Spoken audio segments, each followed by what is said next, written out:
우리가 어떤 일을 할 때에 그 일의 성패는 다른 것이 아닌 그 일에 대한 집중력이 있느냐 없느냐에 따라서 그 일의 성패가 갈라집니다. 저는 지금까지 13년 교회 바깥에 사역하면서 저는 이 집중력에 관한 주님으로부터 계시받아서 저는 여기에다 굉장히 목숨을 걸고 사역을 하거든요. 집중이 되면 사역이 잘 되고 집중이 안 되면 사역이 안 돼요. 그래서 주님은 나한테 이미 다 주셨는데 통로가 다 열려 있는데 내가 집중하느냐 안 하느냐에 따라서 그 수준이 달라지고 그 역사가 달라져요. 저는 너무 실감을 너무 많이 했어요. 그래서 이 집중한다는 게 얼마나 중요한 문제인지 몰라요. 우리 공부하는 우리 친구들이 있어서 더 실감 날 거예요. 책상에 밤새도록 앉아있는 데서 공부 잘하는 건 아니에요. 공부가 잘 되는 게 아니에요. 공부가 잘 되는 것은 공부에 집중이 생길 때 공부가 잘 되는 거예요. 그러니 안 그러니? 공부를 집중해서 안 해봐서 대답이 어려워? 자, 저 학교 다닐 때도 벼락치기 공부 엄청 잘했어요. 벼락치기로 1등 했어요, 제가. 근데 이 벼락치기로 제 3일 정도만 공부를 집중하면 되더라고요. 기억력도 굉장히 좋아지더라고요. 그래서 시험 치를 때 이 3일 동안 공부한 게 다 나오는 거예요. 그러니까 저는 그런 게 있었나 봐요. 학교 다닐 때도 이 벼락치기의 집중력이 있어가지고 그걸로 이제 1등은 했지만 그 실력은 아닌 것 같아요. 평소 실력이 돼야 되는데 벼락치기에서 공부를 했으니까. 근데 거기에서 이제 한 가지 분명한 것은 집중력이 결국 나의 어떤 좋은 거를 만들어내더라는 공식이 만들어졌어요. 근데 제가 사역을 할 때도 보면 어떤 분은 사역해 줄 때 힘이 들어서 뭔가 좀 이렇게 좀 맥이 빠진 상태에서 집중이 잘 안 되는 데서 하면 계시도 않아요. 계시가 않아. 그분의 계시는 이미 와 있는데도 내가 발견을 못 해요. 집중이 안 되니까. 근데 이 집중이 되면 정말 나도 생각지 못했던 깊은 이야기를, 주님이 나한테 알려주신 깊은 이야기를 할 수 있게 되더라고요. 그게 너무 실감나는 거예요. 그래서 제 집회의 성패는 집중력의 문제. 그래서 방언 기도를 그렇게 여러분보다 더 열심히 하는 것은 이 방언 기도에 집중하는 가운데 방언 기도를 통해서 제가 더 주님의 깊은 곳까지 이룰 수 있는 집중력이 생기기 때문에 영혼들에 대해서 이렇게 보는 순간에 그런 주님의 음성과 주님의 계시가 주님의 환상이 보여지는 거죠. 근데 이게 평소에 내가 이렇게 안 하면요, 또 저도 그렇게 잘 안 되는 경우가 많아요. 그분이 안 주시는 게 아니라 이미 주셨지만 내가 얼마나 집중하냐에 따라서 그게 나타나냐 안 나타나냐의 차이예요. 그래서 올해 우리가 살아가면서 또 하나의 축복의 하나의 주제가 있는데 바로 집중력이에요. 오늘 낮에 설교를 들은 분들은 아시겠지만 우리가 이 한 해를 살아가는데 축복의 한 가지는 잘 듣는 것. 잘 듣는 거. 그냥 귀로 들려진다서 듣는 게 아니라 마음으로 그거를 잘 받아들여서 새기고 소화시킬 수 있는 이 잘 듣는 귀를 가진 자가 이 한 해를 축복을 받을 거다라는 오전의 말씀을 전했습니다. 근데 두 번째 축복의 통로는 집중력이에요. 이 집중력이 있느냐 없느냐에 따라 우리 올 한 해의 삶이 달라질 겁니다. 흐리멍텅해가지고 초점이 없는 뭔가 집중이 안 되는 사람은 고생만 하다가 하나님이 예비된 것도 취하지 못한 채 방황하다 끝날 수도 있어요. 분명 하나님이 주신 것들인데도 못 만날 사람도 있어요. 그게 왜 그러냐면 집중이 안 되기 때문에. 주님에 대한 집중, 그분의 이끄심에 대한 집중, 기도 속에서 그분의 음성 듣고자 하는 집중, 이런 집중력이 떨어지기 때문에 결국 그분은 준비하려고 대기하고 있지만 거기까지 도달하지 못해서 아무것도 손에 쥔 거 없고 들리는 거 없고 아는 것도 없고 그래서 어떻게 가야 될지도 모르겠고 이런 일이 벌어진다는 것입니다. 베드로가 주님 앞에 지혜를 앞에 서 있는 수석 제자가 될 수 있었던 것은 다른 게 아니라 집중력을 어떤 제자보다도 집중력이 뛰어난 사람이었다는 거예요. 베드로는 착한 게 아니었어요. 착한 사람도 아니에요. 성경을 읽어보면 복음서에 베드로 성깔이 있는 사람이에요. 워낙 어부들은 거치게 이 작업을 하다 보니까 성질이 좀 그래요. 급하고 다혈질적이에요. 거기에다가 베드로는 배우지 못한 사람이에요. 그리고 열등감도 있는 사람이에요. 보면은 성경을 보면. 그리고 함부로 말을 하고 그리고 함부로 행동을 하는 어떤 실수를 많이 하는 베드로예요. 그런데 왜 베드로가 주님의 제자를 얘기할 때 하나님도 인정해서 제자의 이름을 적을 때 왜 질 앞에 베드로를 놓냐 이거죠. 그가 착한 것도 아니고 똑똑한 것도 아니고 뭣도 아닌데 왜 베드로가 앞장서 있냐 이거죠. 저는 거기에서 나는 베드로의 집중력이라고 보는 거예요. 이 영적인 집중력이 결국 베드로가 자신의 축복을 취하는 자가 됐습니다. 자, 오늘 이 본문이 바로 그런 거예요. 베드로가 다른 제자들은 두려움 속에 정말로 그 환경에 지금 밤이고 바다가 출렁대고 그 위험한 소리들 있지 않습니까? 시커먼 밤에 소리가 파도에 출렁출렁대고 배도 출렁출렁대고 이러는 거에 제자들이 집중돼 있을 때에 베드로는 주님이 물 위에 걸어오시는 게 집중이 된 거예요. 거기에 꽂혔고 주님이 저를 오라 하소서 말 좀 해주세요라고 하는 이것에 베드로는 주님이 오라고 그러니까 말씀하신 주님과 그 말씀에 의지하여 배에서 내렸어요. 이거는 분명 베드로의 머릿속에 중력의 법칙이 잊어진 겁니다. 파도가 출렁댄다는 그 파도에 그것도 잊어진 거예요. 밤이라는 그 어두움의 어떤 두려움조차도 사라진 거예요. 뭘로? 그 주님과 그분의 말씀 앞에 모든 게 잊어졌어요. 이게 베드로의 집중력이에요. 근데 이게 좀 평안하고 분위기 좋은 데서에 주님께 집중하고 그분의 말씀에 집중하는 것보다 더 놀라운 거면 전혀 그렇지 않는 두려움에 휩싸일 수 있는 그 분위기, 그런 어떤 상황에 맞닥뜨릴 때에 그걸 다 잊어버릴 수 있을 정도의 베드로는 뛰어난 집중력을 가진 사람이라는 거예요. 주님과 그분의 말씀 앞에. 이것이 베드로의 비밀이에요. 베드로가 왜 예수님이 좋아하시고 예수님이 왜 제자들의 제일 먼저 그 이름을 기록하게 하신 하나님조차도 베드로를 인정하신 것은 다른 제자보다도 뛰어난 집중력이에요. 근데 여기에서만 이 본문에서만 베드로가 집중력을 띄어낸 게 아니라 성경의 곳곳에 보면 베드로가 얼마나 집중력이 뛰어난 사람인가를 사건이 계속 기록되어 있습니다. 누가복음 5장에 가보면 베드로가 밤새도록 그물질을 했지만 고기 못 잡았어요. 근데 예수님이 자 깊은 데에서 그물을 내려라 이렇게 말씀할 때에 베드로가 한 말이 있어요. 선생이여 내가 밤이 맞도록 밤이 새도록 내가 수고하였지만 말씀해 제가 그물 밤이 새도록 수고했다라는 얘기가 뭐예요? 잠 한숨 안 자고 계속 그물질을 던졌다는 그물을 던졌다. 밤이 새도록. 이거는 뭘 얘기하냐면 베드로는 밤새도록 잠 못 자고 그물질 드러났다 뺐다 이러는 힘들고 피곤하고 지치는 게 문제가 아니라 고기를 잡아야 되겠다는 집중이 그것이 결국 피곤도 힘듦도 다 잊어버리게 했다는 그 얘기 아니에요.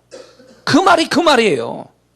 그러니까 베드로는 이 고기를 잡아야 된다는 집중력이 결국 자기가 밤새도록 일한 것에 피곤함과 힘든 것과 이런 것들하고 전혀 그걸 개의치 않을 만큼의 베드로는 집중력이 뛰어난 거예요.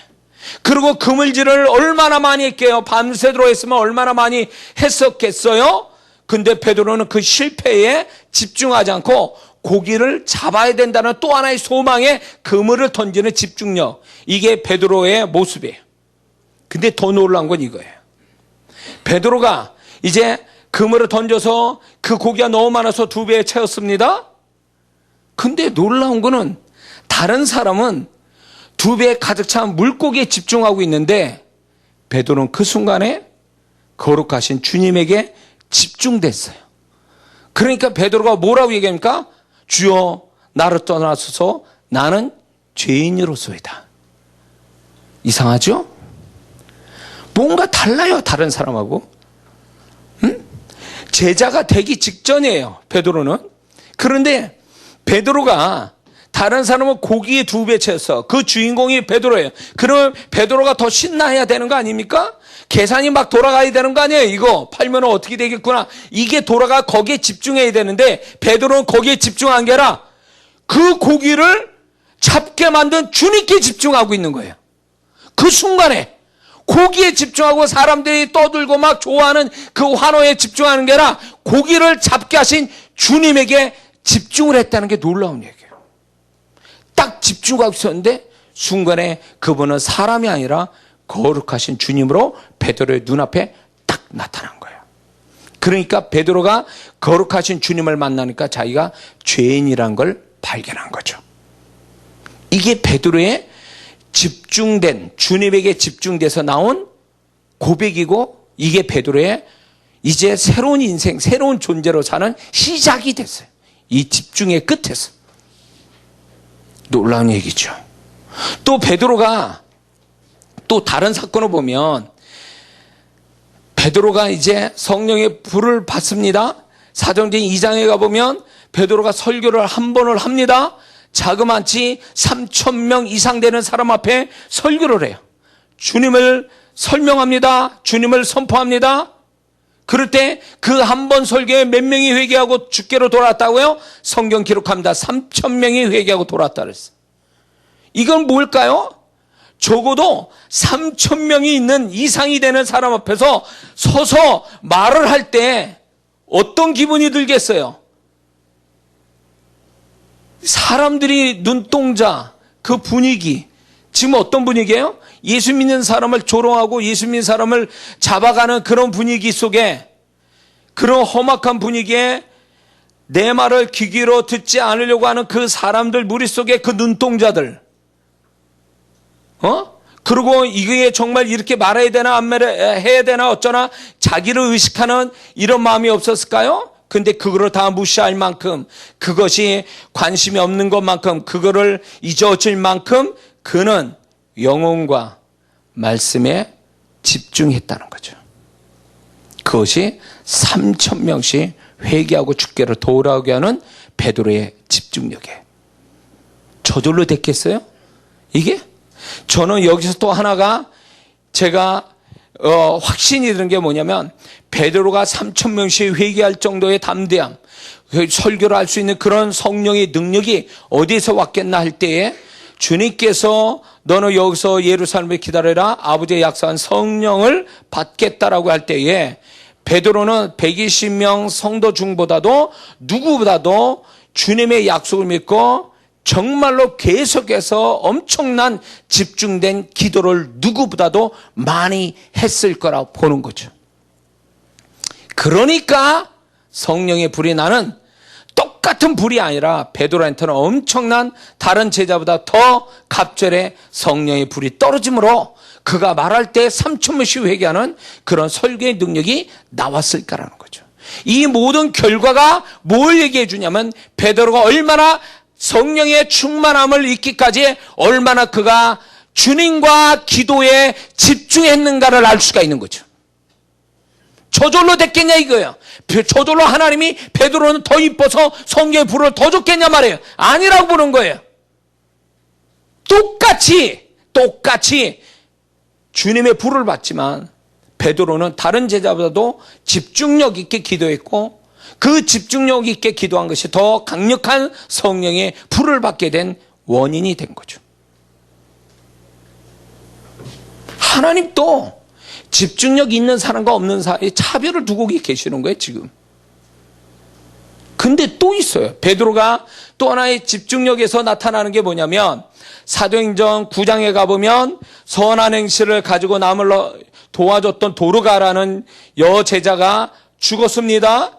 근데 베드로를 초청하죠. 베드로가 죽은 자를 살리기 위해서 그 죽은 자를 만나는 거예요. 근데 놀라운 건 죽은 자를 어떻게 살리냐고. 근데 놀라운 건 베드로는 살려요. 뭘까요? 베드로는 죽었다라는 인간의 어떤 진리잖아요. 사람은 죽는다라는 거. 그러면 죽으면 다시 돌아올 수 없다는 게 인간이 가지고 있는 진리요. 그걸 확신하는데도 베드로는 그걸 잊어버릴 만큼, 무리의 중력 법칙을 잊어버릴 만큼, 베드로는 사람이 죽는다는 것을 잊어버릴 만큼 다시 살릴 수 있다는 생명에 대한 집중력이에요. 이게 도로가를 살리게 된 거예요. 만약에 베드로가 마음속에 이게 살릴 수 있을까? 내가 기도했는데 안 살아나면 어떡하지? 이런 의심이 1%로 들었다면 도로가는 살아날 수가 없는 거예요. 그러나 베드로는 1%의 의심도 없이 완전히 죽은 사람도 살릴 수 있다는 생명에 대한 확신, 생명에 대한 집중력이 있기 때문에, 그리고 또한 기도에 대한 집중력이 결국은 도로가를 살리는 거예요.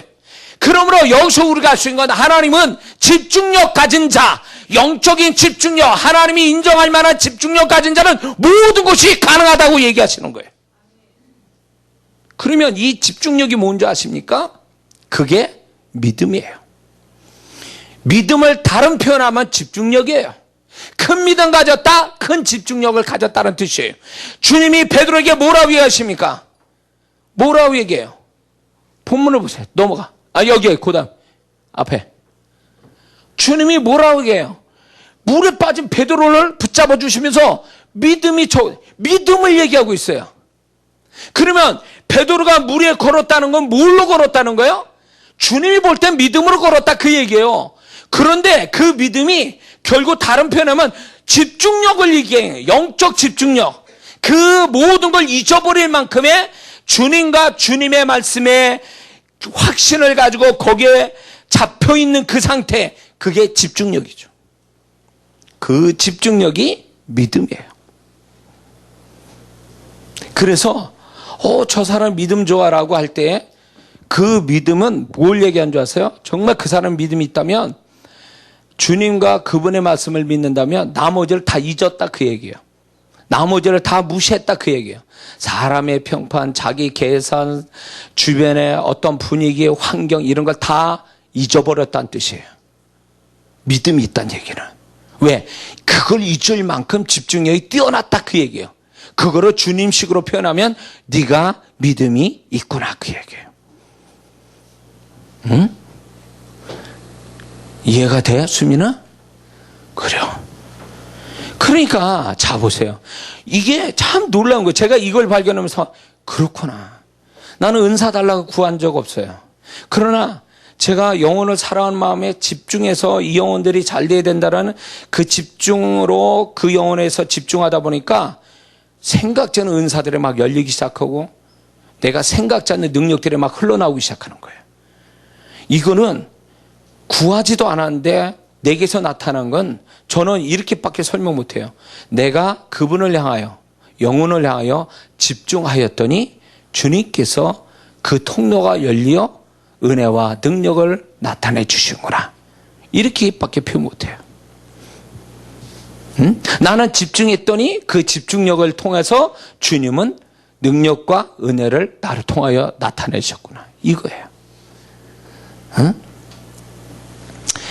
베드로가 사도행전 10장에 가보면 이제 그가 같이 유대인들과 식사를 하려고 배고플 12시쯤 됐어요. 그래서 시장하여 먹으려고 할 때 사람들이 음식을 준비한 그 사이에 옥상에 넣어서 기도를 합니다. 배고파요. 시장했다 그랬어요. 배고파서 시장하였다 그랬어요. 그리고 이제 밥이 차려지는 순간에 그때 베드로는 기도할 마음이 생겨서 옥상으로 올라 기도했어요. 근데 그 기도에서 뭘 봅니까? 세 가지 환상, 세 번의 환상을 봅니다. 자, 보세요. 기도 중에 환상을 볼 정도라는 것은 기도에 깊이 들어왔다 그 얘기예요. 기도에 깊이 들어왔다는 얘기가 뭔지 아세요? 기도에 그만큼 집중하고 있었다라는 거예요. 어느 정도? 배고픔도 사람들이 식사를 준비한다는 것조차도 다 잊어진 거예요. 그래서 기도에 몰입했더니 집중했더니 환상이 열렸어요. 자, 하나님의 깊은 음성, 하나님의 깊은 환상, 이건 언제 볼 수 있고 들은 줄 아세요? 내가 의식이 사라지는 상태에서 나타나는 거예요. 내가 의식이 충만한 상태에서는 영적인 은사가 안 나타나요. 그런 환상이나 주님의 깊은 음성이 안 들려요. 그래서 육이 강한 사람은 주님의 음성 못 듣게 돼 있어요. 환상을 못 봅니다. 왜? 육이 강한 사람은 의식이 강하다니, 자기 의식이 강하다 보니까 의식이 강한 사람은 영적인 하나님의 것이 들어오기에 통로가 없는 사람과 같은 거예요. 응? 통로가 없는 사람이에요. 그래서 이게 뭡니까? 영적으로 뭔가 이렇게 몰입된, 집중된 상태가 뇌파가 알파파로 바뀌어요. 뭔가 집중될 때에 뇌파가 알파파로 바뀌어요. 그거는 잠잘 때 일어나는 뇌파예요. 그러면 이 베타파는 뭐냐면, 베타파는 의식이 충만한 상태에 있을 때 그런 보통 사람들의 뇌파는 베타파예요. 그런데 잠잘 때 의식이 이뤄진 상태에서 나타나는 뇌파는 알파파예요. 그래서 성경에 보면 솔로몬에게 꿈을 통하여 말씀하자 하나님이, 요셉이 얼마 전에 우리 성탄절 지났죠? 예수님의 육신의 아버지인 요셉이 꿈을 꿀 때 하나님이 말씀했어요. 자, 왜 꿈을 꾸게 하셨을까요? 꿈은 의식이 없는 상태예요. 그러니까 하나님이 의식이 없는 상태에서 하나님이 말씀이나 이런 걸 전달하기가 수월해요. 그래서 영적으로 좀 수준이 낮고 육이 강한 사람은 하나님이 뭔가를 보여주고 들려주려도 보지도 못하고 듣지를 못해요. 그래서 이런 사람을 하나님 뭔가 전달을 해야 되겠다라면 꿈을 통해서 전달하는 경향이 있어요. 근데 영적으로 내가 좀 영적인 사람이 되어가면 그 사람은 자기가 기도할 때 그분의 음성이 들리고 그분이 보여주시는 것도 자연스럽게 볼 수 있는 상태가 돼요. 이건 이상한 일이 아니라 누구나 구원받으면 다 영적인 존재가 되기 때문에 육을 이겨 영의 사람이 되면 자연스럽게 나타나는 현상이에요. 그리고 그 영적인 사람이 되면 자연히 내 손을 통하여 내 입을 통해서 주님의 능력이 나타나는 건 목사만 하는 게 아니라 누구나 영적인 사람이면 다 할 수 있는 거예요. 근데 우리가 너무 육적이고 육신에 강하기다 보니까 이런 통로들이 다 막힌 거예요. 막힌 것처럼 보일 뿐이에요. 그런데 놀라운 거는 방언 기도를 하면 SBS에서 그거를 한때 그것이 알고 싶다는가 거기서 나왔어요. SBS에서 방언 기도하는 사람에 대하여 이제 그거를 취재를 했는데 방언 기도할 때 뇌파가 알파파로 바뀐대요. 방언 기도하는 순간부터. 이게 놀라운 얘기 아니에요? 우리가 의식을 가지고 한국말 기도할 때는 이게 알파파로 안 바뀌어요. 베타파로 바뀌는, 베타파. 보통 사무적인 일하고 의식이 깨어 있을 때의 상태에 베타파로 나타나는데 방언 기도만 하면 뇌파가 잠자는 자처럼 알파파로 바뀐다는 거예요. 그래서 방언 기도를 많이 하는 사람이 주님의 음성을 잘 듣고 주님의 계시도 잘 받는 거예요. 이해가 되세요? 그래서 하나님이 왜 방언 은사를 주셨을까? 왜 인류 역사에 이 20세기의 부흥들이 왜 방언으로부터 시작됐을까? 방언 받는 사람들, 방언을 많이 하는 사람이 뇌파가 알파로 바뀌는 거예요. 그걸 뭐냐면 의식이 없고 주님이 그 사람을 사로잡기에 딱 좋은 상태가 되거든요. 그래서 하나님이 쓴 사람치고 방언을 못한 사람이 없다는 얘기예요. 방언을 통해서 그 사람은 사라지고 하나님이 그를 잡아 하나님이 하시고자 하는 말과 능력들이 그 사람 통해서 얼마든지 나타나게 돼 있거든요. 그래서 하나님께 더 쓰임 받기 원한다면 방언 기도 많이 해야 돼. 방언 기도 많이 해야 돼. 그렇지?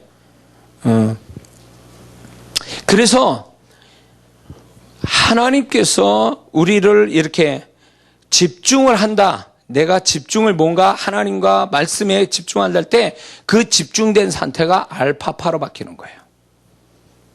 근데 그게 하루아침에 만들어진 것도 아니에요, 사실은. 근데 어쨌거나 베드로는 지금 배고픔과 또 주변 사람이 음식을 준비한다라는 식사 시간 또 잊어버릴 만큼 기도에 집중하다 보니까 3번의 환상이 보여졌고 그 환상에 따라서 요바의 사람이 와서 따라갔더니 고넬료 집안에 이방인의 최초로 성령 세례를 받는 역사가 일어나게 되는 거죠. 베드로가 그게 쓰임받는 사람이 된 거죠. 그러니까 이 어떤 영적인 집중이 결국 하나님이 놀라운 계획을 성취시키는 하나의 과정이 된 거예요. 시작이 된 거고. 그래서 이게 베드로가 만약에 기도에 집중 안 하고 배고픈데 얘네들 식사를 뭘 준비했을까 뭐 이런 생각하면서 기도를 했다 치면 환상이 열리겠습니까? 그럼 환상이 안 열려. 그러면 요빠에 사람 왔는데 저 사람은 왜 온 거야? 하고 돌려보내. 그럼 역사가 오겠냐 그 얘기예요. 안 온다는 거예요. 그러니까 이게 이 베드로가 얼마나 집중력이 뛰어난지는 이 베드로에 관한 사건들 쭉 이렇게 보면 한 가지 공통되게 딱 나오는 게 바로 집중력이에요. 달리 설명할 수가 없어요. 근데 이게 베드로만의 문제가 아니라 구약에 가봐도 집중력이 뛰어난 사람이 나오는데 대표적인 게 다윗이에요. 다윗이 얼마나 집중력이 뛰어난 사람인지 몰라요. 예를 들어서 그 다윗은 양을 치는 사람이세요. 양을 치는 청소년이에요. 근데 공과 사자를 때려잡았다 그랬어요. 입에 물고 간 어린 양을 그 입을 벌려 그 양을 빼앗았다 그랬어요. 자, 그러면 이게 성경이 기록해놨다는 건 거짓말을 기록한 건 아니니까 다윗이 말한 게 사실이니까 기록해 주신 거죠. 하나님이. 그렇다면 다윗이 그 어린 나이에 사자나 곰이 왔을 때 가서 때려잡고 그 입에 있는 양을 꺼져낼 정도로 담대했다는 거예요. 죽을 수도 있는데 그 자기 생명과 사자와 곰의 어떤 그 쉼을 잊어버릴 만큼 양에 대한 자기 일에 대한 집중력이 뛰어났다는 걸 얘기하는 거예요. 그렇지 않습니까? 그 하나님의 사람은 공통된 게 그거예요. 집중력. 또 하나가 다윗이 골리앗을 이제 상대할 때에 다윗은 이스라엘 백성 모든 군인들이 다 두려웠어. 골리앗이 3m 정도 되니까 어마어마한 거잖아요. 근데 다윗은 그거에 하나 기죽지 않고 두려워하지 않았다.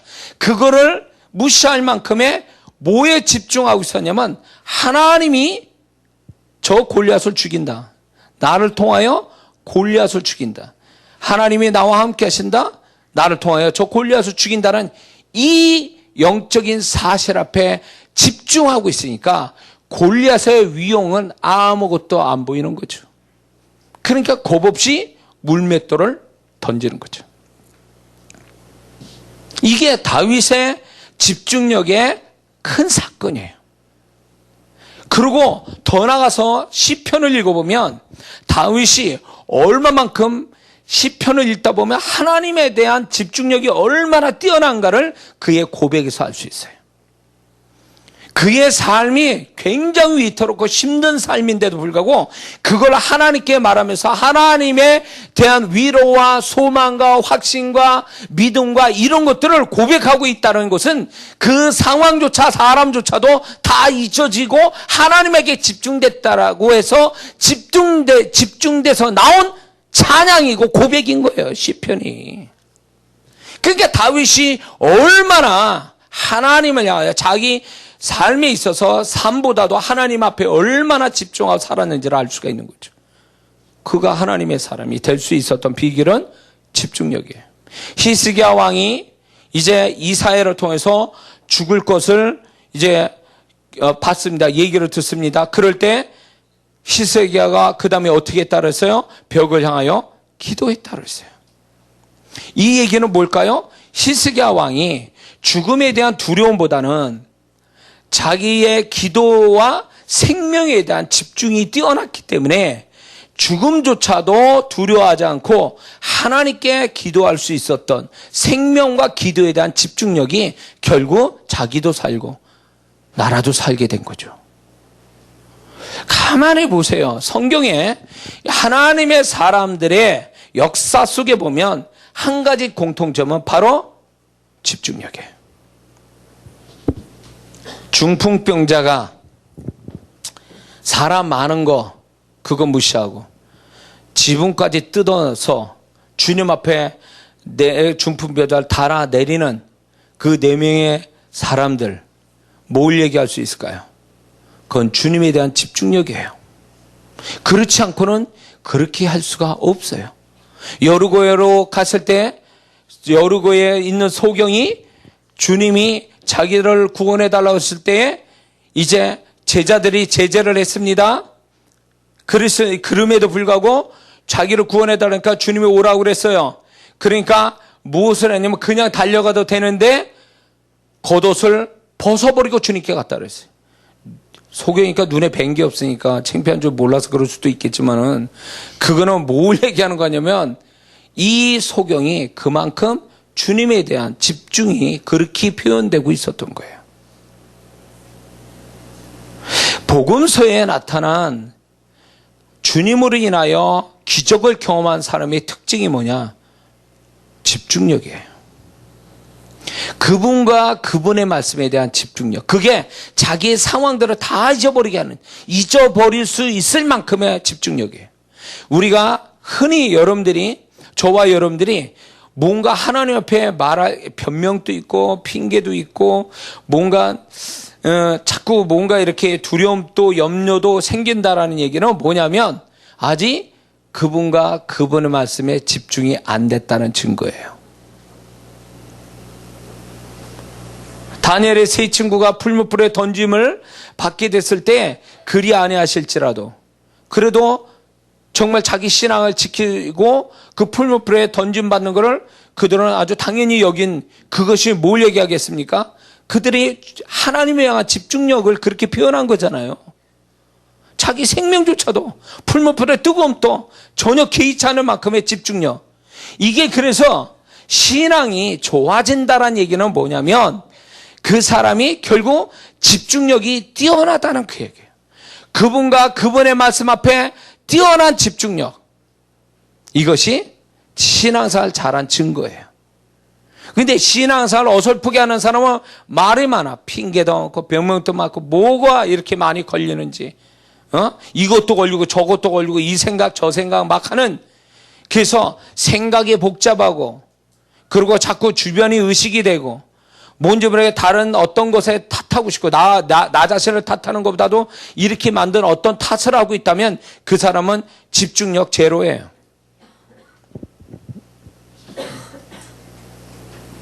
이런 친구 있죠?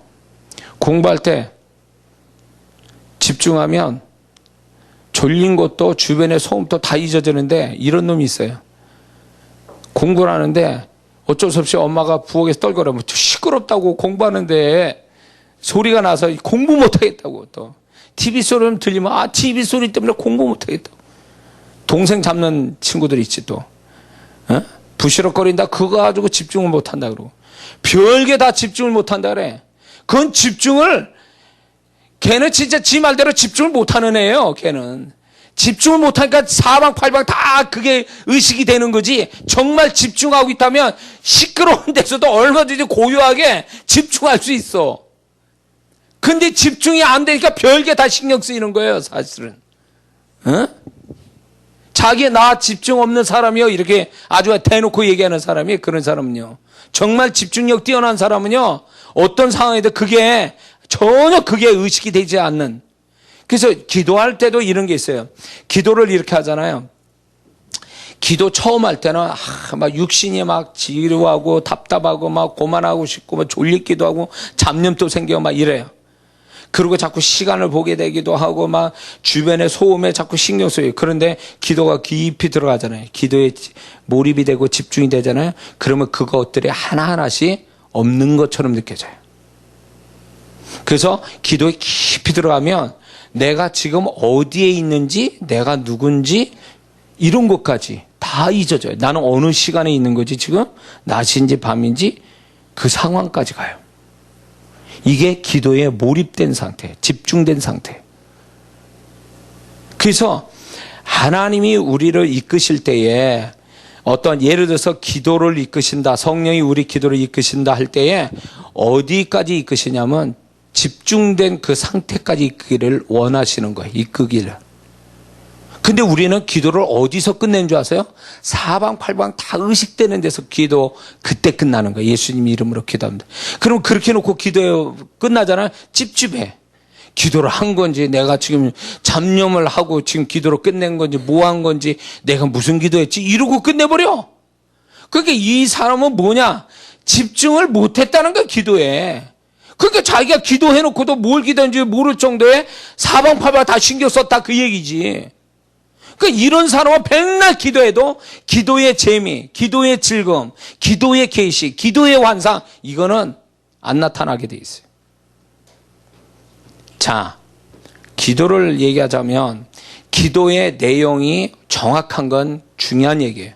하나님은 기도 제목이 정확한 걸 좋아하시고, 정확해야 응답도 빨리 오고 정확하게 오니까, 그래서 기도 제목을 잡는 건 중요해요. 제대로 잡는 거. 근데 그 다음에 뭔지 아세요? 그 기도를 하기 위한 나의 기도의 집중력이에요. 이게 아주 엄청난, 기도 제목 잡는 게 50%라면 기도에 집중할 수 있는 능력이 50%예요. 근데 기도 제목도 잡을 줄 몰라. 기도할 때 별 신경 다 써. 기도하면서도 누가 사람 오기로 했는데 어디 가야 되는데 뭐 좀 생각 다 하고 있어. 그렇게 기도하니, 집중이 안 된 기도를 하니까 기도에 대한 확신, 기도를 통한 하나님이 나한테 계시하고자 하는 마음, 이런 게 하나도 캐치가 안 되는 거예요. 그러니까 기도로 끝나니까 나 혼자 독백하고 나 혼자 헛소리하다 끝난 것처럼 느껴지는 게 바로 거기에요. 그러니까 그런 사람은 기도의 믿음을, 확신을 못 갖게 돼 있는 거죠. 응? 그런 기도 때려쳐야 돼, 이제는. 의식이 충만해가지고, 자기의식 충만해가지고, 기도할 때 육신이 졸립지? 너 졸려. 지금 졸아야 돼, 너. 그럼 기도하다 말고 졸아 또. 때 육신이, 야, 너 이런 생각해야 돼. 그러면 기도하고 전혀 상관없는 잡념을 또 생각하고 있고, 기도하다, 야, 이제 그만해. 이제 기도 그만해자. 육신이 그렇게 명령하면, 그래, 이 정도면 됐어. 그러고 예수님 이름 기도하면 딱 끝내버려. 도대체 이게 기도가 성령이 이끄셔서 내 영이 원하는 대로 기도하는 게 아니라 육신이 원하는 대로 기도하는 거야. 육신이 원하는 대로. 그러니 그 기도가 영적인 기도겠냐고. 그 기도가 정말 집중력 있는 기도겠냐고. 혼이, 의식이 충만한 상태에서 기도했으니 무슨 거기에 계시가 오고 무슨 그분의 마음이 오고 그분의 환상이 열리겠냐, 그 얘기요. 이것저것 다 신경 쓰이고 있는데 지금. 기도를 왜 하나님이 시키는 줄 아세요? 기도를 왜 반복해서 하나님이 시킬까요? 내 육을 소멸시켜 영이 살게 하려고 기도시키는 거예요. 내가 응답받자고 기도하지만 하나님은 목적이 달라요. 쟤를 기도시켜야 되겠다라는 것은 제가 육적인 이렇게 집중하지만, 나와 나의 말씀에 집중하지 못한 걸 제가 못하게 하는 육신을 소멸시켜야 되겠다. 그런 생각으로 우리를 기도시키는 거예요, 주님이. 그래서 기도를 많이 했다, 기도를 잘한다라는 사람이 그게 뭘 의미하는 줄 아세요? 기도 많이 해서 저 사람이 육신이 많이 죽었구나. 영적인 사람이 됐구나. 기도할 때 몰입이 잘 되는 사람이구나. 그런 뜻이에요. 근데 이런 사람이 있어요. 기도는 많이 하는데, 기도만 많이 해. 기도 끝나면 다른 사람보다 더 인간적이고, 더 육적이고, 더 고집스럽고, 더 못됐고, 막 이런 사람은 기도하는 사람이 아니라니까요. 기도 잘못한 사람이에요. 기도는 집중해서 결판이 나는 거예요. 집중을 잘하냐 못하냐 이 문제. 그래서 정말 기도를 잘하는 사람은요, 기도에 몰입을 들어가는데, 집중하는데 그 시간대가 빨라요. 만약 기도 시작하면 어떤 사람은 5분 만에 훅 하고 집중이 돼서 다 잊어져. 기도에만 몰입할 수 있어요. 근데 어떤 사람은 1시간, 2시간 넘어가도 잡념에 뭐 쓸데없는 생각, 아주 기도가 뭐 했는지도 모르게 간다면 그 사람은 아직 기도를 제대로 한 사람이 아니란 얘기죠. 자, 무슨 얘기인지 이해가 되십니까? 할렐루야. 그래서 자, 우리가 예수님을 보세요. 예수님이 우리에게 기도를 가르쳐 주시는데 겟세마네 동산에서 야 내가 지금부터 너희들 기도 어떻게 하는지 가르쳐줄게 이러고 말씀하지는 않았어요. 그러나 예수님의 기도에 엄청난 집중을 어디에서 할 수 있냐면 그분의 땀방울에 핏방울 됐다 그랬어요. 이게 그분의 십자가와 아버지 뜻을 이루기 위한 몰입, 집중력의 끝에서 나타난 거예요. 그래서 예수님이 십자가의 승리는 어디서부터 시작됐냐면 겟세마네 동산에서부터 시작된 거예요. 그 승리가. 핏방울, 땀방울이 핏방울 됐다는 그게 기도로 승리하셨다는 거예요. 기도에 집중해서 기도로 모든 그분의 육신의 것, 그 다음에 오는 고통 다 그 기도에서 다 이기신 거예요. 그 기도에 몰입하셨어요. 그래서 기도에 깊이 몰입한 사람이 있죠? 깊이 몰입한 사람은요, 기도 끝난 다음에 뭔가 초월되고 하나 어디에도 흔들림 없는 고요한 상태를 유지할 수 있어요. 기도 제대로 한 사람은요. 만약 예를 들어서 주변에 괴롭히는 사람이 있습니다. 힘든 환경이 있어요. 그걸 놓고 기도하잖아요. 근데 이 사람이 기도할 때 기도에 깊이 성령에 의해서 기도에 집중해서 들어가서 기도했잖아요. 그러면 기도 딱 끝나면 어떤 형태가 되는 줄 아세요? 그 나를 괴롭힌 사람 환경들이 아무것도 아닌 것처럼 느껴져요. 어떤 감정도 안 느끼고 어떤 두려움과 염려도 생기지 않고 그냥 잔잔한 호수와 같은 심령으로 유지돼요. 소위 말해 초월된, 자유된, 거기에서 모든 걸 이제 뭘 어떻게 난리를 쳐도 전혀 그거에 끄떡없는 그런 심령을 유지한 사람. 이 사람이 기도의 집중력을 통해서 이긴 사람이에요. 주님이 그걸 우리에게 주시기 원하시는 거예요. 그래서 응답이 안 와도 여전히 고난과 고통이 내 삶에 매일 진치고 나를 괴롭혀도 내가 기도에 깊이 집중해서 그분이 주시는 은혜를 잊고 나면 기도 끝나면 딴 사람이 돼 있는 거예요. 그것들이 이제 나를 고통스럽게 할 수가 없어요. 더 이상 고통도 못 느껴. 나는 더 이상 거기에 매이지 않아. 나는 더 이상 거기에 잡혀 살지 않아요. 그것 때문에 신음하지 않아요. 그것 때문에 내가 지옥 가는 심령 갖지 않아도 돼요. 왜? 이제 거기에 이제 이긴 자이기 때문에 그래요. 기도에 집중하여 주님으로부터 그 모든 걸 이길 수 있는 능력이 그 안에 들어왔기 때문에 누구도 그 사람을 못 이긴다 그 얘기예요.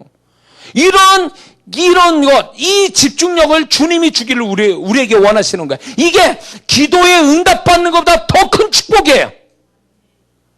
기도의 응답보다 더 큰 거예요.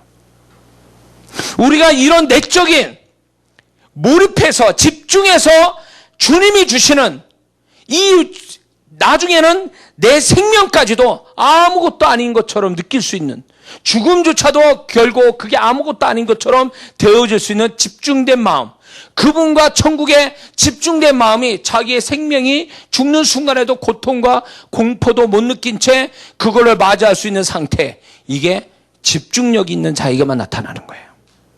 이게 정말 세상에 돈 주고 어떤 것도 세상에 줄 수 없는 축복이 여기 있는 거예요.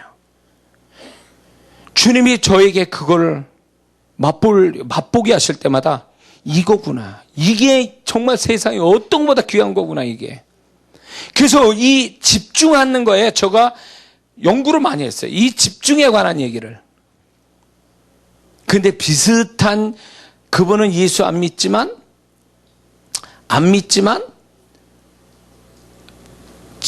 알고 있는 영적인 원리를 비슷하게 알고 있는 분이 서울대학교 나온 어떤 그 교수분이 몰입이라는 책을 썼더라고요. 원투를.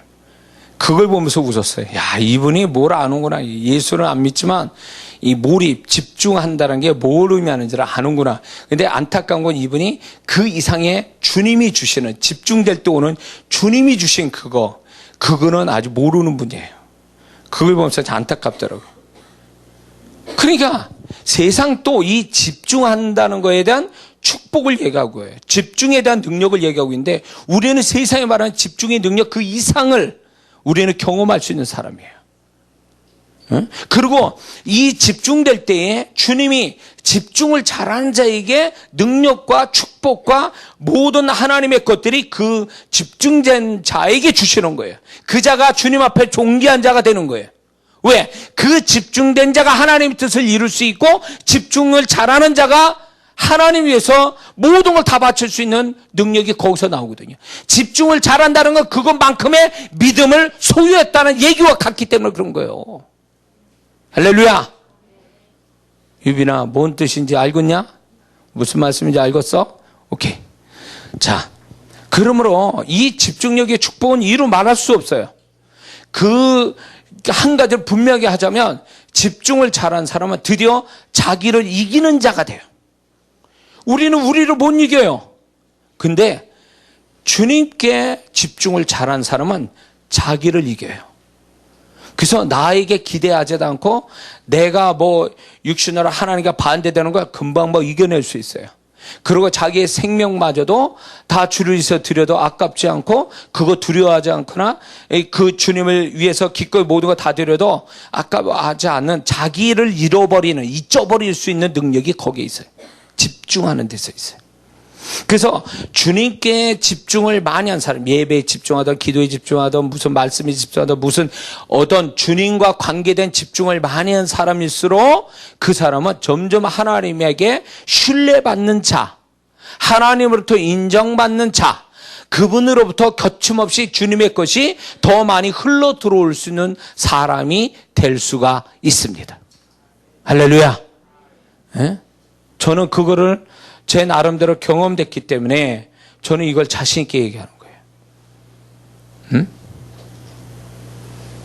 그래서 제가 이런 경우가 있어요. 제 경험으로 볼 때 지금 사역을 이렇게 할 때 저를 옛날에 전에 40대 때 저를 본 분들은 집회를 정말 아닌 게 아니라 막 하루에 뭐 강단에 서서 아침 저녁으로 한 열 몇 시간씩 서서 설교하고 사역하고 막 3박 4일 그렇게 하고 그걸 7주 내내 그렇게 하는 그런 어떤 정말 놀라운 사역을 저도 어떻게 감당했는가 이렇게 생각되는데 정말 그렇게 그분에게 잡혀서 집중해서 이렇게 사역할 때는요, 배고픈 것도 없고 졸린 것도 없어요. 제가 지금 집회를 이렇게 지금도 그래요. 집회를 하잖아요. 하루하루 이렇게 3박 4일이면 3시간 줄어요. 하루에 1시간씩 줄어요. 잠이. 나도 모르게. 그리고 졸립지 않고 피곤하지 않고 배고프지도 않고 아픈 것도 몰라요. 그러다가 집회가 딱 맞춰지잖아요. 그럼 집에 가잖아요. 그러면 이게 육체와 마음이 다시 원위치로 돌아오는 현상이 있어. 이게 몸이 슬슬 아프기 시작하고 졸리기 시작하고 배고프기 시작하고 이게 다시 돌아와 이제. 그게 집중된 데서 풀려질 때 그런 현상이 일어나요. 그래서 제가 이거를 정말 13년 동안 많이 경험했어요. 그래서 뭔가 집중해 되어질 때 내가 주님의 사역에 집중되고 영혼에 집중될 때 주님이 나를 다 붙잡고 있는 걸 느껴요. 이걸 육체와 정신을 다 초월하게 하는 그분의 어떤 붙잡아 주시는 것을 내가 느끼게 돼요. 그래서 많은 분들이 어쩌면 저와 같이 있는 분들이 놀랄 수밖에 없는 게 내 몸이 튼튼해서가 아니라 나와 같이 있을 때 내가 하는 거 보고 그분들도 이렇게 하도록 하면 못한다고 뒤로 물러서게 되더라고요. 근데 그렇게 그분과 나와의 차이는 뭐냐면 나는 그분 앞에 집중돼서 잡힌 자고 그분은 집중이 아직 안 된 분이라 그런 현상이 벌어지는 거예요. 이게 엄청난 차이예요.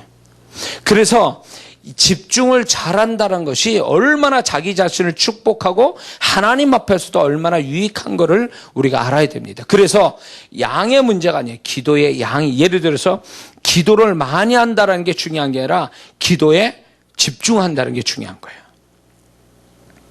그래서 집중에다 포커스를 맞추고 예배를 드리고 기도도 하고 찬양도 하고 뭔가 자기에 맡겨진 일에 집중이라는 데다가 초점도 간다면 그 사람은 훨씬 더 많은 결과를 얻을 수가 있어요. 그냥 하는 데만 이렇게 그냥 한다라는 데만 의미를 두지 말고 내가 집중한다라다 의미를 둔다면 그 사람은 짧은 시간에 훨씬 많은 결과를 얻을 수 있어요. 이게 하나님이 우리에게 이게 있어요. 세상 사람도 정신적인 집중력을 가지고 일을 뭔가 잘 성사를 시켜요. 더 잘 되게. 그런다.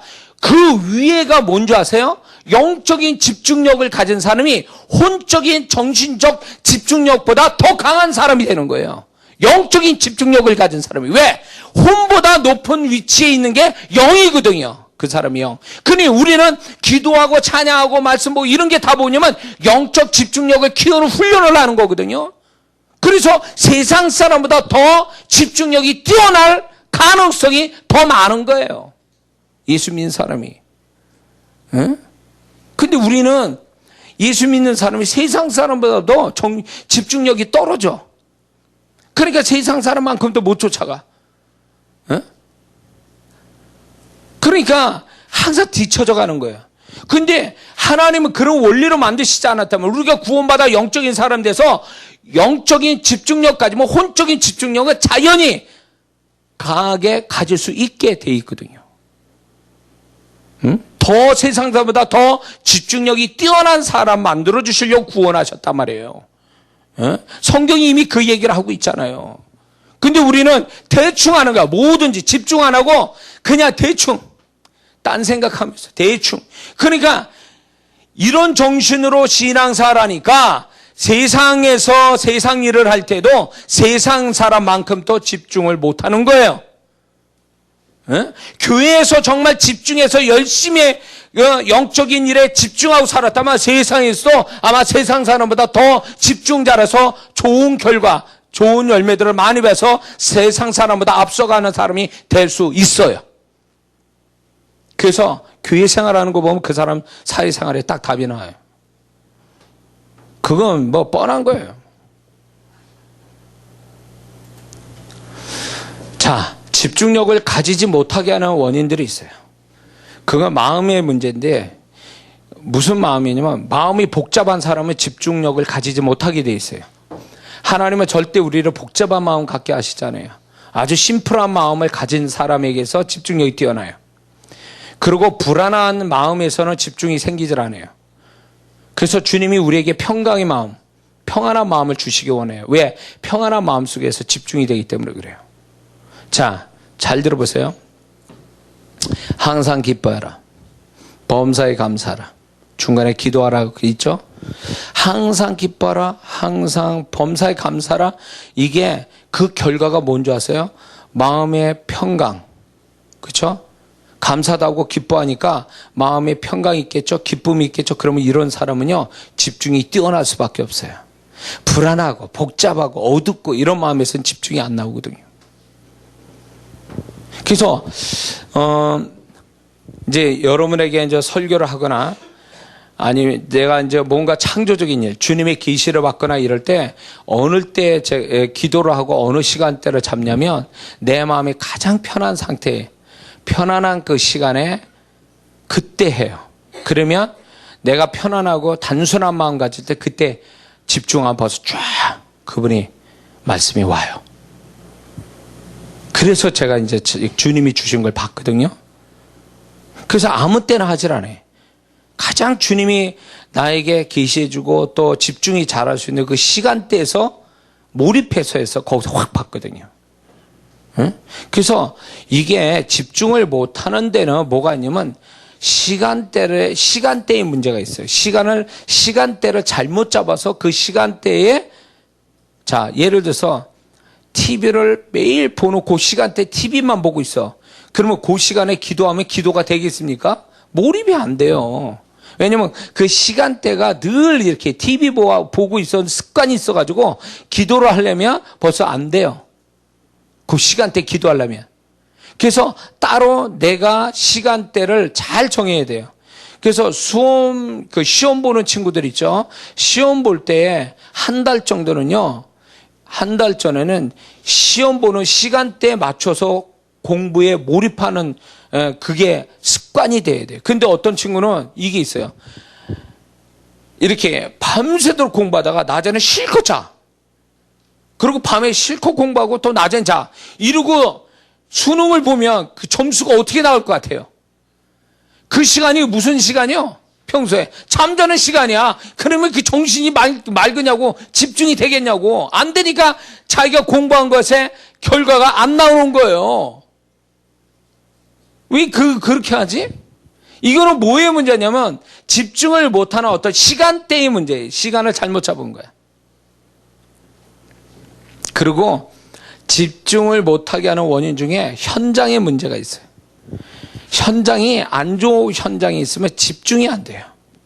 그래서 집중이 잘 되는 현장을 가지고 있는 게 중요해요. 어? 골방에 들어간다. 아니면 어디에서 한다. 나 같은 경우에는 화장실에 앉아서 이렇게. 맨날 우리 박 목사가 너무 시간 오래 있는데. 그러더니 이게 유전인지 우리 아들놈도 화장실 사냐. 하루 종일 있어, 하루 종일 있어. 근데 왜 그러냐면 나는 화장실에 이렇게 앉아 있으면 이게 집중이 잘 돼요. 어떤, 이렇게, 예. 왜냐면 이 무념의 상태가 돼요. 화장실에 있으면. 무념의 상태. 그리고 제가, 목욕탕을 토요일쯤 갑니다.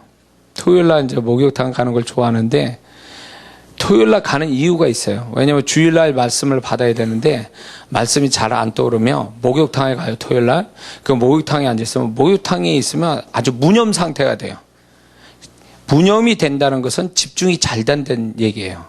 마음이 복잡하면 집중이 안 되는데 뭔가 무념에 아무 생각이 없는 그 상황이 돼버리면 집중하기가 딱 좋아요. 어떤 부분에. 그러면 목욕탕에 있으면 물에 들어가면 이렇게 마음이 편안해지니까 아무 생각 없는 어떤 상태가 되면 그때 말씀을 떠올려요. 그러면 어떤 영혼에 대한 그 다음날 말씀을 해야 되겠다 그러면 그 생각만 딱 하면 말씀의 힌트가 딱 그때 와요. 그래서 사람마다 이게 있어요. 현장, 어떤 집중을 잘할 수 있는 어떤 상태, 어떤 시간대, 이런 것들이 다 나름대로 다 있어요. 그걸 놓치면 안 된다. 그 순간에 내가 가장 창조적이고 내가 가장 생각지 않는 걸 얻어낼 수 있는 그 시간대 현장이 반드시 나름대로 각자 있어야 된다는 거죠. 집중을 잘 못하는 것은 세속적인 마음, 혼미한 마음, 이런 것들이 있습니다. 그것 때문에 집중을 못해요. 사단의 방해도 있습니다. 근데 여기 한 가지 이게 있어요. 집중을 못하는데 원인이 하나가 뭐냐면 그 사람이 안 좋은 말을 많이 쏟아내면 그 언어 때문에 집중을 못해요. 자기가 안 좋은 말을 막 쏟아내잖아요. 그 말 때문에 그 사람이 집중을 못해요. 그 시끄러운 말, 쓸데없는 말, 이렇게 농담 많이 하고 거짓말 많이 하는 사람들, 이런 사람은 몰입이 안 됩니다. 안 돼요. 그래서 듣는 것도 잘 들어야 돼요. 들리는 소리가 잘 들려야 집중이 되는데 쓸데없는 소리 많이 들어버리면 집중이 안 돼요. 심지어는 이런 경우가 있어요. 제가 어떤 사람을 딱 봤는데 이렇게 환상이 열려서 딱 보니까 어떤 사람이 화살이 가슴에 몇 개가 탁 꽂혀 있어요. 그게 뭔가 성령께 물었어요. 그랬더니 뭐라고 얘기하냐면 저 사람은 그 화살 하나하나가 저 사람을 상처를 내게 하는 하나의 말들이다, 이렇게 얘기하시는 거예요. 그래서 그 말 한마디가 그 사람의 평생 가슴에 꽂힌 화살처럼 뽑아내지 못한 상태에서 그 말이 계속 그 사람을 괴롭히고 있는 거예요. 그래서 그게 마음의 상처로 남아서 계속 그 사람이, 이런 사람이 있어요. 목사님 저한테 이렇게, 목사님 집중을 하고 싶은데 더 이상 집중이 안 돼. 그러면 그 사람은 반드시 그 집중이 안 되는 거기에 뭐가 있냐면 그 넘어가지 못하게 하는 원인이 있어요. 그 원인이 있는데 그게 어떤 생각이거나 어떤 말들이에요. 그게 진을 쳐가지고 그 너머에 집중을 못하게 하는 벽처럼 딱 세우는 것들이에요. 이걸 깨트리지 않으면 이 사람은 더 깊은 집중으로 가지를 못해요. 그래서 주님이 저를 집중시키기 위해서 뭐를 하셨냐면 내적 치유를 성령님이 직접 나한테 하셨어요. 내가 더 깊이 못 들어가니까 그 원인을 나는 왜 이렇게 더 깊이 못 들어가지? 라는 거에 대해서 하고 있을 때 그 성령께서 내가 과거로부터의 마음에 상처받은 것들이 그거를 떠올리면서 그 상처를 치유하시는, 그래서 그것 때문에 엄청 눈물을 흘리고 엄청 괴로워하면서도 눈물을 흘리면서 그거를 주님이 나를 사랑으로 감싸주시고 그러면서 나를 치유해 주는 그 시간들이 있었어요. 그 시간이 있으면서 내 마음 안에서 그런 어떤 상처를 낸 어떤 그 사람이나 언어들이 이제 그게 사라지니까 몰입이 너무 잘 되는 거예요. 거기서부터 자유함이 오니까 몰입이 저절로 되는 거예요. 이제. 그래서 기도가 더 이상 안 들어갔던 것들이 기도에 깊숙이 들어가니까 이제 어디까지 들어가게 되냐면 다 나는 이게 신비한 체험인데 다 잊어지고 딱 기도에 깊이 들어갔는데 더 이상 말이 필요 없는 단계가 오더라고요. 주님께 말을 한다는 자체가 이게 걸그적거리는, 이게 불필요한 것처럼 느껴지는 그 순간이 오더라고요. 그 단계가 와요. 그러니까 그 단계가 와서 그때는 말이 필요 없고 이 마음과 마음으로 굉장한 많은 용량이 그분에게 내 마음이 훅 하고 가고 그분이 또 마음을 나한테 훅 주고, 이게 간단한데 들어가고 나오고인데 이 용량이 내가 말한 수백 마디 수천 마디가 한 번에 들어갔다 나왔다 하는 거예요. 그게 언어로 이루어지는 게 아니라 내 마음과 마음이 그때부터 주님과 소통이 되는데, 이제 이 단계가 넘어가잖아요. 오해하지 말고 들어요. 내 개인적인 체험이니까. 이 단계 넘으면 더 이상 언어가 필요 없어요. 언어도 필요 없고 마음과 마음이 교통되는 것도 더 이상 필요 없어요. 왜냐하면 이제 그분 안에서 내가 완전한 연합된 그분과의 마음에서 같이 연합돼서 내가 주님의 마음을 가졌는지 그분이 내 마음을 가진지 모르는 연합된 상태가 와요. 기도에 깊이 들어가니까. 근데 그 순간이 뭐냐면 천국을 경험하는 순간이에요. 이게 천국이, 그 순간에 뭐가 있냐면 나도 소멸된 상태예요. 내가 주님과 연합되니까 내가 소멸된 상태로 느껴지면서 뭐만 느껴지냐면 나를 의식되는 게 아니라 이게 천국이구나. 그런 느낌이 오면서 그 안에서 나는 그냥 가만히 있는, 나도 없는 상태에서 그 안에 평강을 누리고 있고 정말 이게 이 세상이 아닌 것 같은 느낌을 그때 받은 거예요. 신비한 체험이에요. 기도에 몰입이 들어가니까 내적 치유받고 기도에 깊이 들어가니까 그때 6시간, 8시간을 스트레이트로 막 기도할 때거든요. 거기에 들어갔다가 서서히 빠져나오는 느낌이 다시 거꾸로 이렇게 빠져나오는 느낌이 오더라고요. 그러면서 마지막 단계에 나를 의식하고 환경이, 시간이 의식되는 순간이 딱 오면서 눈을 딱 떴는데 그게 8시간이야. 그러면서 뭘 느끼냐면 내가 딴 사람 된 거야. 이게 어떻게 설명해야 돼요? 그러면서 내가 딴 사람 됐어요. 뭔가 이게 달라졌어. 나인데, 몇 시간 전에 나인데 그 이전에 몇 시간 전에 내가 아닌 거예요. 야, 이게 몰입에 들어간, 기도에 몰입해서 내가 경험한 신비한 체험이에요. 그래서 야, 이게 몰입에 들어가니까 나를 몰입하게 못하게 했던 걸 성령이 제거시켜주고 그러더니 더 깊이 들어가더니 이런 데까지 가는구나. 그래가지고 너무 신기했어요, 제가. 그래서 그때, 야, 이렇게 내가 정말 돌아오니까, 현실이 돌아오니까 이게 싫은 거야. 또 이 현실이 딱 느껴지니까. 기도 속에 있었던 그 현실, 그게 현실 같고 이거는 현실 같지 않은 거예요. 그러니까 이게 또 싫은 거야. 야, 이게 그래서 천국을 맛보면 이 땅이 싫어한다는 게 또 이런 의미겠구나라는 생각을 제가 갖게 됐어요. 찬양에 몰입이 되면요. 제가 이제 찬양 부르기를 좋아하는데 찬양에 몰입이 되잖아요.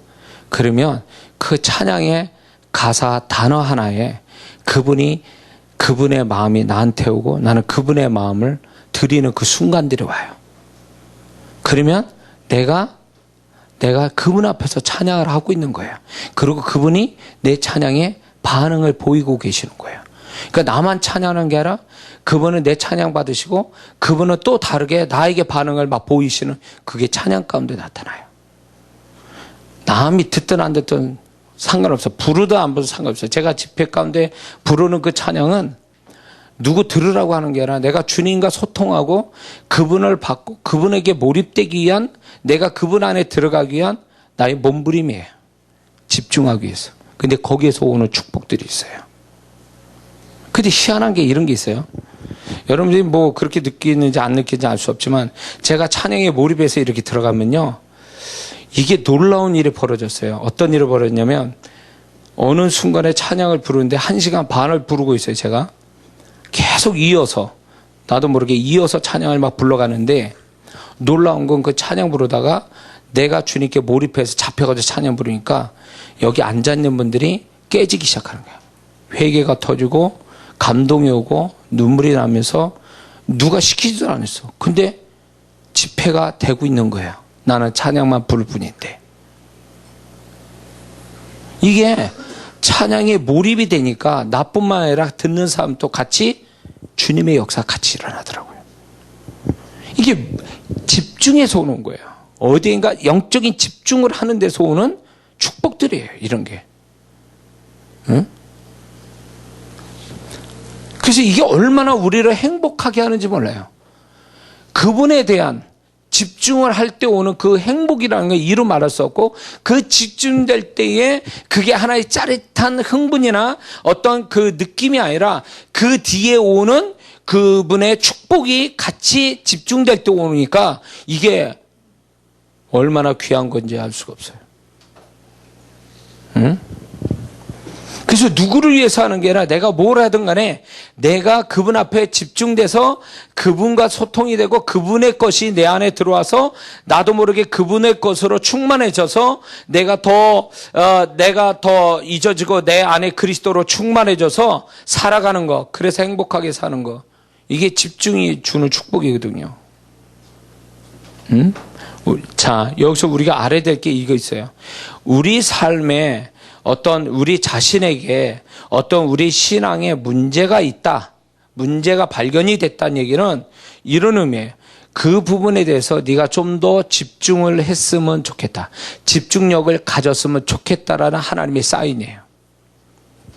그게 사인이에요. 그러니까 만약에 예를 들어서 내 삶에 문제가 있어요. 그러면 하나님이 기도시키잖아요. 더 기도시킨다든가 예배를 더 드리게. 그게 뭘 얘기한 줄 아세요? 집중하게 만들려고 하시는 거예요. 그래야 집중이 돼야 그 사람 존재와 그 사람이 가진 것을 해결받기 때문에 하나님이 몰입해 집중을 시키게 하시는 거예요. 자, 그걸 비유로 이렇게 드는 거예요. 우리가 몸에 상처가 나면 곰쥐요, 고름이 생깁니다.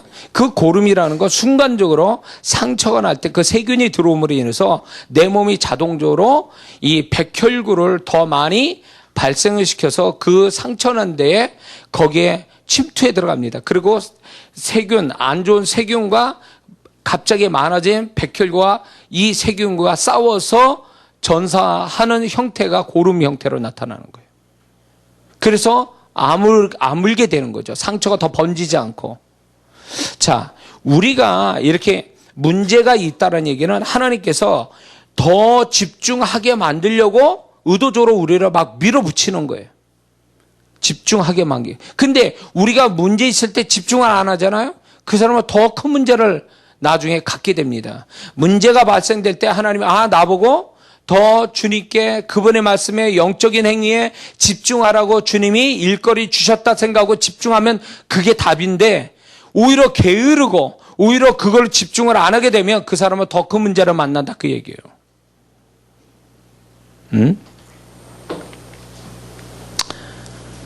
자, 하나님이 반드시 자신의 축복과 문제 해결과 신앙에 집중할 수 있도록 두 가지로 도우시는 역사가 있습니다. 두 가지로 역사인데, 그게 첫 번째는 마음에서 시작이 돼. 그 하나가 마음에서 시작되는데, 어떻게 우리의 마음을 이제 축복이나 문제 해결이나 신앙에 집중할 수 있도록 어떻게 마음에 역사하느냐, 이거예요.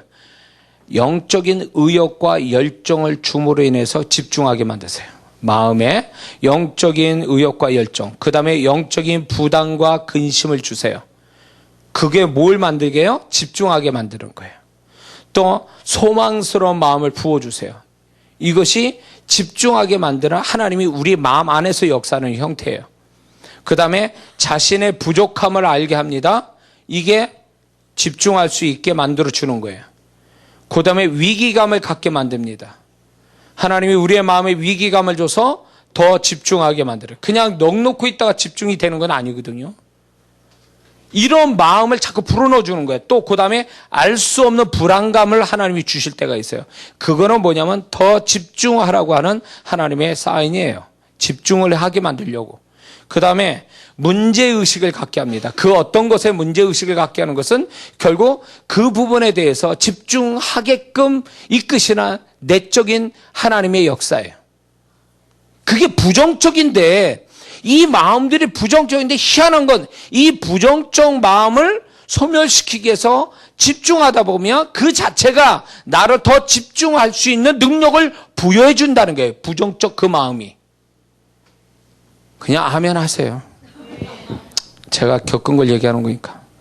그 다음에 뭔가 마음의 자극을 받게 합니다. 뭔가 마음의 자극을 받게 만들어요.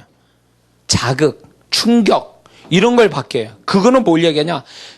그 부분에 대해서 어떤 집중하게 만들어주시는 하나님의 작업이 그런 식으로 나타나는 거예요. 마음의 자극이나 충격 주는 거. 마음에 뭔가를 자극받았어요? 충격받았어요? 그게 뭘까요? 집중하라는 거죠. 어떤 부분에. 그 다음에 절박한 마음을 갖게 합니다. 절박한 마음을 갖게 함으로 인해서 뭔가 하나님이 원하는데 집중하게 만드시는 하나님의 작업이 내면에서 일어나는 거예요. 자, 이 얘기를 할 때에 그래 내가 전에 그랬어. 내가 문제로 만날 때 내가 그런 마음이 있어서 그 사람이면 그게 이제 이게 정답이 이거예요. 이제 깨달아야 될 게 그거를 왜 주셨냐? 왜 내 마음에 그런 일이 벌어졌지? 왜 내가 그런 마음을 갖겠지? 그거는요, 어떤 부분에 집중하라고 주신 어떤 발동을 걸어주는 거예요. 시동을 걸어주는 마음이라는 거예요. 이해가 되십니까? 이런 마음이 막 내적으로 막 여러 가지 마음 아니면 한 가지 마음이 내 안에 막 이런 형태가 일어난다면 하나님께서 뭔가 나를 집중하게 만드시려고 지금 역사하고 있구나. 눈치채서 이제 주님이 그 마음 가지고 집중하면 틀림없어요. 다른 이렇게 편안할 때 집중하려는 것보다도 이런 마음을 가질 때 집중하면 훨씬 더 집중이 잘 된다는 거죠. 할렐루야.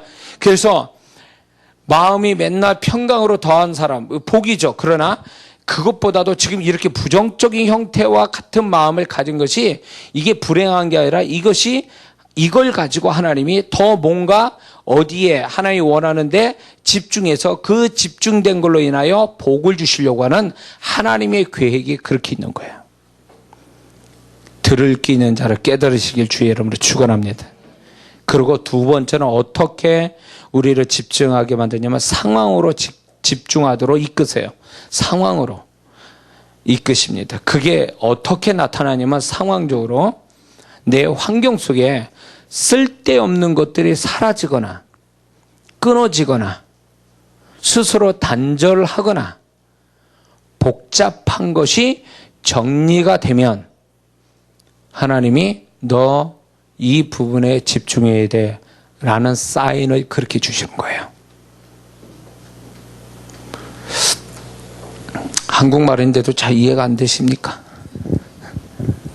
지금 내 상황을 가만히 비춰보면 뭔가 자꾸 쓸데없는 뭔가 단절이 돼. 끊어지고 복잡한 게 사라져. 이 얘기는 상황이 좋아진다라는 뜻도 있겠지만 상황이 좋아진다는 것보다도 얘가 이런 것 때문에 집중을 못하니까 집중하게 만드시려고 상황적으로 하나님이 정리시키는 거예요.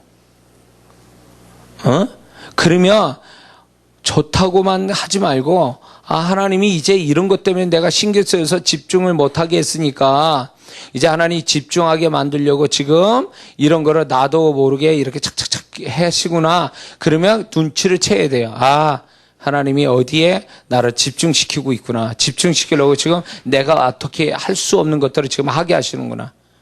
또 내가 스스로 할 수 있게 하는 것도 하고, 이런 것들은 결국 심플하게 만들어서 집중하게 만드시는 하나님의 계획이 거기에 있는 거예요.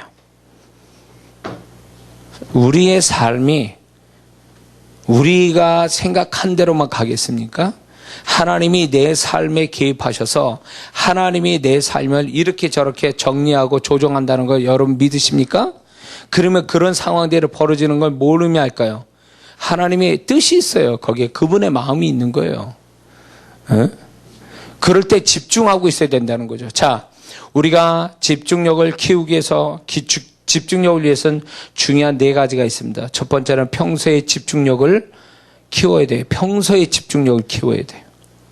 하나님이 우리가 이 평안한 날 속에 예배드리고 신앙생활하는 것들도 다 보면 우리가 위기 때의 집중력을 발휘하기 위한 훈련으로서의 평소에 이런 날들을 주시는 거예요. 그래서 평소에 집중하는 훈련을 해야 돼요. 이런 사람이 있어요. 예배될 때 맨날 졸고 딴짓거리하고 막 이러는 잡념 갖고 이러다가 문제 뻥 터지면 그때 가서 막 기도하려고 그러고 막 예배드리려고 제 1인이 돼요. 그때는 평소에 그게 안 되는 사람이, 그러니까 하나님이 어떤 문제를 만날 때 집중해서 해결을 빨리 보게 하려고 평소에 집중할 수 있는 훈련을 지금 이렇게 주시는 거예요. 내 삶에. 그러면 거기에 성실해야 돼요. 그러면 그게 헛되잖아요. 어느 순간에 그게 집중을 해서 해결을 빨리 보게 하시는 하나님의 손길을 본다는 거죠. 두 번째는 혼적인 집중력보다 영적인 집중력을 먼저 가져야 됩니다. 아까 얘기했죠. 세 번째는 집중력을 길게 가져야 됩니다. 자, 베드로가 물에 빠진 건 왜 그랬을까요? 몇 발짝 못 가서 물에 빠졌어요. 뭘까요? 그 집중력이, 주님과 주님의 말씀의 집중력이 이제 한계가 온 거야. 몇 발짝만큼의 한계예요. 길게 가졌으면 주님과 같이, 주님께 걸어갔다가 주님과 같이 걸어서 배에 타야 되는데 주님께 가기도 전에 빠졌어. 그건 뭘까요? 거기까지만 집중한 거야. 거기까지만. 이게 안타까운 거예요. 주님께서 책망 듣는 거죠. 왜 믿음이 너 그것밖에 안 되니? 그 얘기 뭘까요? 왜 넌 집중력이 그것밖에 안 되니? 이 얘기지 뭐. 그러니까 집중을 길게 하는 훈련이 필요해. 집중을 길게 하는 훈련. 응? 그러려면 우리가 좀 더 양을 늘려서 거기에 몰입하는, 집중하는 훈련을 많이 해야 돼요. 5분 했다가 5분이 잘 되면 10분 했다, 10분 하면 15분 했다, 이렇게 늙혀가는, 집중을 늙혀가는 훈련이 필요합니다. 응? 그 다음에 네 번째는요, 집중력을 깊게 가져야 돼요. 길게 가질 뿐만 아니라 깊게 가져야 돼요. 깊게 가질 때에 아까 제가 경험한 그 경험들이 옵니다. 그래서 이 깊게 갖기 위해서 소위 말하면 이런 거예요. 내가 한 가지에 딱 꽂혔어. 그러면요, 거기가 끝장을 볼 때까지 가보는 거예요. 그러면 깊게 가는 훈련이 돼요. 어떤 사람이 이래요. 기도를 할 때에, 기도를 이 사람은 30분 합니다. 근데 이제 기도의 재미, 기도의 집중이 30분부터 시작이 돼. 근데 이 사람은, 나는 30분이야, 원래. 그래서 기도를 30분만 하고 딱 끝나버려. 진짜 기도는 그 다음부터인데, 이제 30분쯤 돼서 이제 집중이 되면 그때부터 기도가 제대로 할 수 있는 시간이 되는 거거든요. 그러면 그때 집중이 돼야 되는데, 집중되는 순간에 나는 원래 30분이니까 여기까지 딱 기도 끝내. 이게 미련 떠는 거라고. 이렇게 하면 안 돼요. 자, 기도를 할 때 만약에 몰입이 됐어요. 그러면 그 몰입이 끝까지 가보는 거예요. 1시간이든 2시간이든.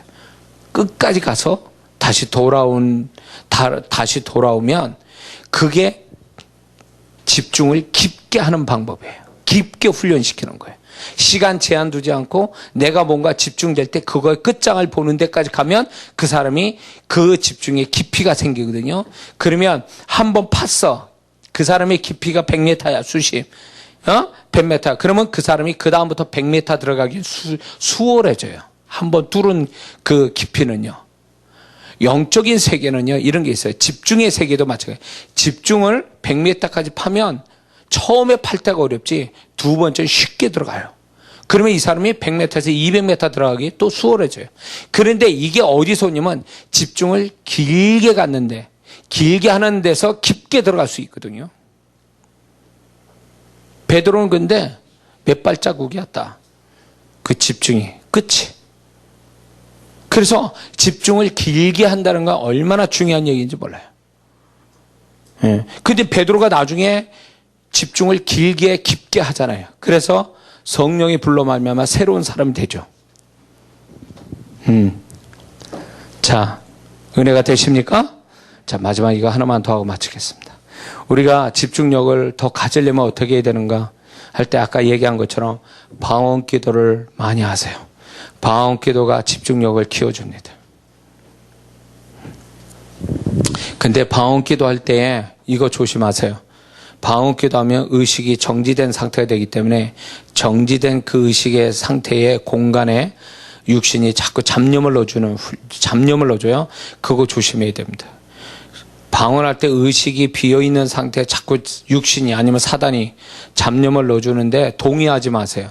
자꾸 물리쳐야 돼요. 그래서 내가 생각하고자 하는 것만 생각하는 공간으로 만들어야 돼요. 그게 이제 방언 기도를 잘하는 아주 기초적인 작업이에요. 그래서 방언을 그렇게 많이 하세요. 두 번째는 이걸 해야 됩니다. 내가 집중력 키우려면 집중할 수밖에 없는 이유를 내가 스스로 가져야 돼요. 절박한 이유를 스스로 가져야 돼요. 아, 나는 이렇게 해야 돼. 난 집중을 해야만 해야 돼. 라는 나름대로의 절박한 이유를 가져야 그 사람이 집중을 잘한다는 거예요. 뭐 어쩔 수 없으니까 뭐 하니까 이런 식으로 해서는 집중이 안 돼요. 그래서 제가 이제 그 집회 때 이렇게 기도를 하잖아요. 시작하기 전에 나는 절박해요. 왜냐?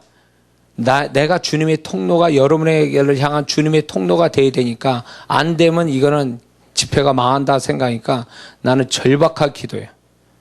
그것이 이 집회를 하나님이 축복하시는 하나의 계기가 되는 거예요. 내가 그냥 은혜 받을 사람만 받고 또 못 받을 사람은 어쩔 수 없다 이런 식으로 내가 형식으로 기도했다면 하나님의 역사 그렇게 안 일어납니다. 나는 너무 절박해요. 왜냐하면 여기 있는 영혼들 생각해서 그렇고 문제를 가지고 온 영혼들이 어쨌거나 일단 답을 얻어야 되고 나는 그분의 통로가 되고 그분은 또 뭔가 하시려고 하는데 내가 중간에 입장에서 그 역할을 못하면 그게 내 책임이고 내가 내 죄가 되니까 난 절박하게 기도할 수밖에 없는 거예요. 앉아있는 여러분보다 내가 더 절박해. 그래서 절박한 이유로 가지니까 여러분보다 기도를 내가 더 많이 할 수 있게 되는 거예요. 그게 집중을 더 갖게 하는 비결입니다. 뿐만 아니라 아까 얘기했죠. 평안한 마음 이런 건 반드시 가져야 됩니다. 베드로는 두려움 때문에 집중이 깨졌어요.